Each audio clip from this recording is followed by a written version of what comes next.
நம்ம பார்க்க போற வீடியோ வந்து ப்ராப்பர்ட்டி சொத்தை பத்தி. ஸோ சொத்துல என்ன பிரச்சனை அப்படின்னு பார்த்தீங்கன்னா, ஏற்கனவே நடக்கிற பிரச்சனையை பற்றி கொஞ்சம் பேசிடுவோம். ஸோ ஏற்கனவே நடக்கிற பிரச்சனையை பற்றி பேசினா தான் இனி வரப்போகிற பிரச்சனையில் நம்ம விழிப்புணர்வாக இருக்கலாம். ஃபஸ்ட்டு என்ன நடக்குது அப்படின்னு பார்த்தீங்கன்னா, எல்லாமே வந்து டிஜிட்டல் மயமாக்கப்பட போகுது. ஸோ ஏற்கனவே சொன்ன மாதிரி make in India, digital India, so அதோடைய அடிப்படையில் நீங்கள் பார்த்தீங்க அப்படின்னீங்கன்னா எல்லாமே வந்து திட்டமிட்டு செயல்படுத்திக்கிட்டு இருக்காங்க.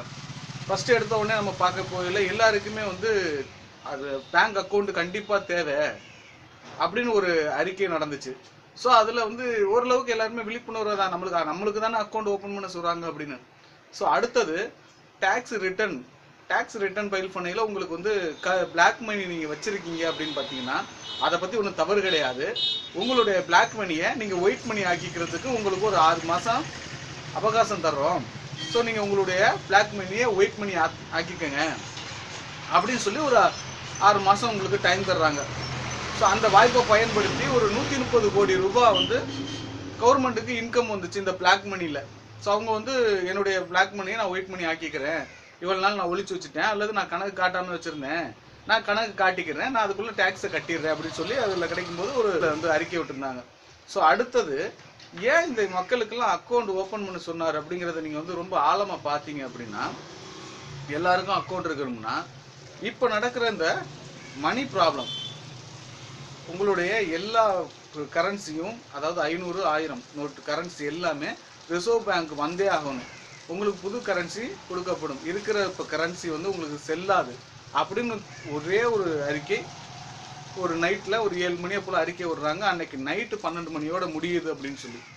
ஸோ அந்த அறிக்கை விட்டோடனே என்ன ஆகிப்போச்சு அப்படின்னா, எல்லாருக்குமே வந்து, ஏன்னா வந்து மேக்ஸிமம் வந்து 100 ரூபா நோட்டாக வந்து யாருமே வந்து பிளாக் மணி வச்சுக்கல, எல்லாருமே 1000 500 இதுதான் பிளாக் மணியாக சேர்றதுக்கு காரணம். அடுத்தது என்ன காரணம் அப்படின்னு பார்த்தா, நம்ம ஏற்கனவே காஷ்மீர் பிரச்சனை, இப்போ இந்த தீவிரவாதிகளுடைய பிரச்சனைகள் இருக்கிறதுனால கள்ள நோட்டுடைய புழக்கங்கள் அதிகமாயிருச்சு. ஸோ கள்ள நோட்டுகள் நம்மளுக்கு வந்து அதிகமாக வரும்போது நம்மளுடைய பணவீக்கம் வந்து ரொம்ப அதிகமாகி போச்சு.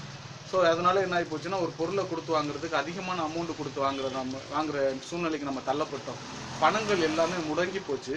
கள்ள நோட்டு வந்ததுனால ஒரு பொருள் 50 ரூபா பொருளை நம்ம வந்து இன்னைக்கு 200 ரூபா கொடுத்து வாங்குற அளவுக்கு நம்மளுடைய பணம் வீக்கம் அதிகமாகி போச்சு, பணத்துடைய மதிப்பு குறைஞ்சி போச்சு. ஸோ இது வந்து ஃபஸ்ட்டு ஸ்டெப்பு. ஸோ அறிக்கை விட்டோம் அப்படின்னோடனே இன்னைக்கு ஒரு நிதானமான ஒரு சூழ்நிலையை இன்னைக்கு வந்து நம்ம போய்கிட்டு இருக்கோம். இன்னும் ஒரு 2 மாதத்துல கடந்துருவோம் அப்படிங்கிற சூழ்நிலையில் நடந்துகிட்டு இருக்கும்போது அடுத்த ஒரு அறிக்கை, அதுவும் டெல்லியில் வந்து லான்ச் பண்ணுறாங்க. என்ன அப்படின்னு பார்த்தீங்கன்னா, தனிப்பட்ட சொத்தின் அடையாள அட்டை. நீங்கள் வந்து இனிமேல் வந்து டிஜிட்டலில் தான் உங்களுடைய சொத்தை பதிவு பண்ண முடியும், டிஜிட்டலில் தான் உங்களுடைய சொத்தை வந்து கையாள முடியும்.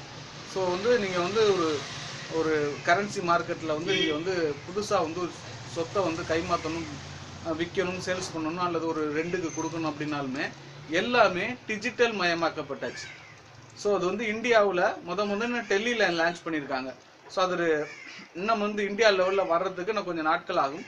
இருந்தாலும் இது வந்து நம்மளுக்கு எச்சரிக்கையாக தான் எடுத்துக்கலாம்.